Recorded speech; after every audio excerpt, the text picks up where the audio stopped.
Ramazani na jep mundësi për t'i hapur 3 porta. Allahu i plot fuqishëm, si krijuesi ynë, zgjedh këtë dojë nga krijesat. Allahu i lartësuar i ka krijuar, dhe prej tyre i ka zgjedhur pejgamberët. Dhe Zoti yt krijon çdo dojë, dhe ai zgjedh. E ata, adhuruesit e idhujve, nuk mund të zgjedhin. Qofti falënderuar Allahu dhe larg nga ato që i përshkruhen atij për shok. Surja El Kasas 68. Allahu e zgjodhi Ademin, Nuhun dhe familjen e Ibrahimit dhe familjen e Imranit në mesin e popujve, pasardhës njëri pas tjetrit. Allahu është dëgjues dhe di çdo gjë. Surja El Imran 33-34. Allahu i plot fuqishëm e ka zgjedhur muajin Ramazan, kurse në të është nata e zgjedhur e Kadrit. Ne kemi filluar ta shpallim Kur'anin në natën e Kadrit. E kush të tregon ty se ç'është nata e Kadrit? Nata e Kadrit është më e vlefshme se 1000 muaj. Surja El Kadr 1:3. Allahu i lartësuar e ka zgjedhur Ramazanin, në të cilin është shpallur Kurani si lajmërimi i agimit për racën njerëzore, dhe në të cilin ndodhen ndryshime të mëdha, jo vetëm në botën e dukshme, por dhe në atë të padukshme. Në një hadith pejgamberi alayhis salam u thot sahabëve të tij duke treguar vlerën e muajit të bekuar të Ramazanit: ju ka ardhur Ramazani, muaji i bekuar. Allahu ju ka caktuar që ta agjeroni. Në të hapen dyert e xhennetit, kurse mbyllen dyert e xhehenemit dhe shejtanët e lidhen me zinxhir. Në të është një natë, e cila është më e mirë se 1000 muaj. Kushdo që privohet nga begatitë e saj, me të vërtet, ai është privuar nga një gjë e madhe. Begatitë e Ramazanit ne i ndjejmë gjatë gjithë vitit. Dietari i famshëm islamik Imam Sirhindi thotë: Ramazani është muaji i Kuranit dhe Kurani është shpallur në të. Ramazani ka mbledhur në vetvete çdo të mirë dhe bereqetin. Dhe të mirat që ju vijnë njerëzve gjatë gjithë vitit janë vetëm pika nga deti i Ramazanit. Kush bën vepra të mira në Ramazan, ai do të shoqërohet me udhëzime drejt veprave të mira gjatë gjithë vitit.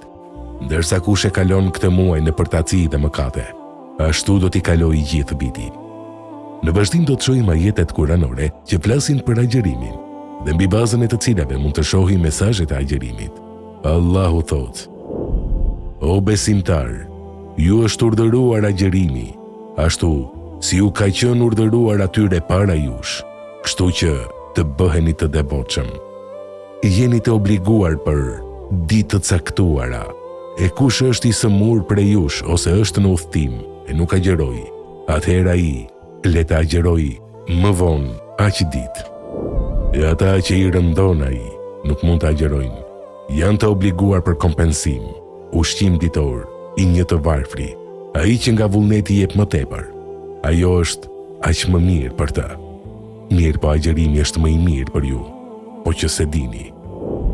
Ato ditë të numëruara janë muaji i Ramazanit, që në të filloi të shpallet Kurani, që është udhërrëfyes për njerëzit dhe sqaruesi rrugës së drejtë dhe dallues i të vërtetës nga gënjeshtra. E kush e përjeton prej jush këtë muaj, le ta agjerojë, ndërsa kush është i sëmur ose në udhtim, le ta agjerojë aq ditë nga ditët e mëvonshme.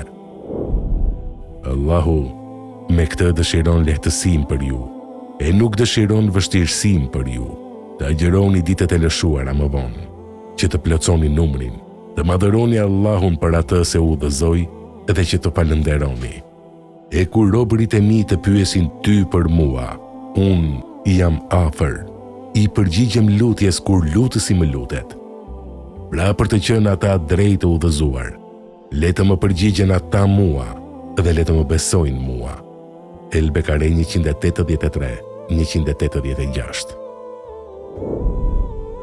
Ajeti i parë, El Bekare 183, i cili flet për agjerimin, na tregon se urtësia e agjerimit është arritja e devotshmërisë.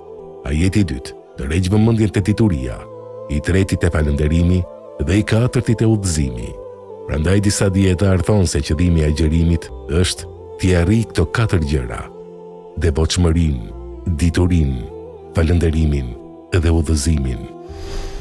Aliu, Zoti qoftë i kënaqur me të, agjërimin e ka përkufizuar me një përkufizim të shkurtër, që secili prej nesh duhet ta di i përmendësh. Devotshmëria është frika nga Allahu, ndjekja e shpalljes, kënaqësia më pak në dynja dhe përgatitja për të shkuar në ahiret. Ajetet kuranore mbi agjërimin përmbajnë rekomandime për edukimin e individit dhe të mbarë shoqërisë. Muslimani nuk e jeton jetën e tij pa qëllim, por me një qëllim të përcaktuar saktësisht. Qëndrimi ynë ndaj gjithçkaje shënohet me besim dhe bindje. Kështu që kur bëhet fjalë për ibadetin, ne e dim se cili është qëllimi ynë final. Kënaqësia e Allahut, tërheqja nga ushqimi sjell përfitime. Por sa njerëz sot kurohen me agjërim, dhe pse veprimi i tij është i provuar nga ana mjekësore. Me ardhjen e muajit Ramazan, miliona muslimanë së bashku kanë agjëruar në emër të Allahut. Ky agjërim na ka sjellë jo vetëm përfitime të kësaj bote, por edhe të botës tjetër. Ju tërheq vëmendjen për faktin se Islami lehtësimin e ka bërë themel. Allahu me këtë dëshiron lehtësim për ju, e nuk dëshiron vështirësim për ju. Surja El-Bekare 185. Gjendja jonë do të përmirësohet me lehtësim dhe butësi, jo me ashpërsi dhe vrazhdësi. Ibadeti në Islam reduktohet në edukimin e zemrës dhe shpirtit, dhe jo në urinë e thjeshtë të trupit. Islami thërret në besim të vërtet dhe refuzon asketizmin. Islami von thirrje për shfrytëzimin e të mirave të kësaj bote, por edhe për vetëdije ndaj ahiretit.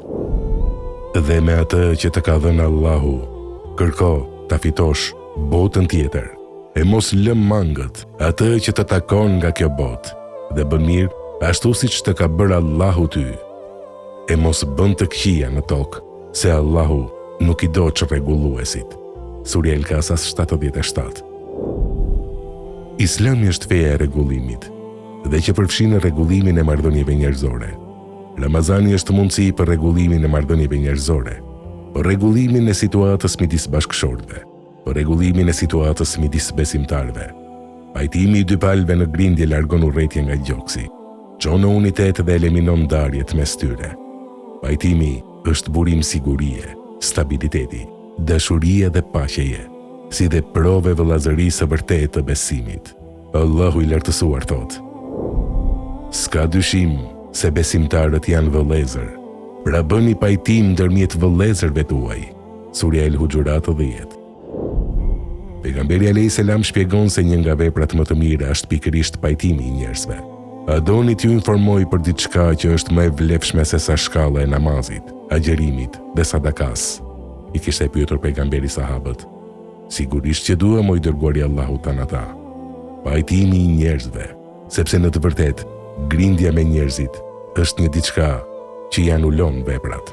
Ne po jetojmë në një kohë kur ka përçarje dhe keqkuptime të mëdha midis muslimanëve. Ne po jetojmë në kohë trazirash të mëdha, kur rregullimi i raporteve të ndërsjellta midis muslimanëve imponohet si domosdoshmëri. Islami na mëson se vëllazëria është themeli i besimit, dhe nëse nuk kemi vëllazëri duhet të pyesim veten se cili është besimi ynë. Ramazani na jep mundësi për t'i hapur 3 porta. 1. Portat e zemrës. Ne mund t'i hapim duke bërë vepra të mira, me lexim të Kuranit, me agjërim, me sadaka, me zakat, me namaz natë, me lutje, sepse lutja e agjëruesit nuk refuzohet. 2. Portat e qiellit.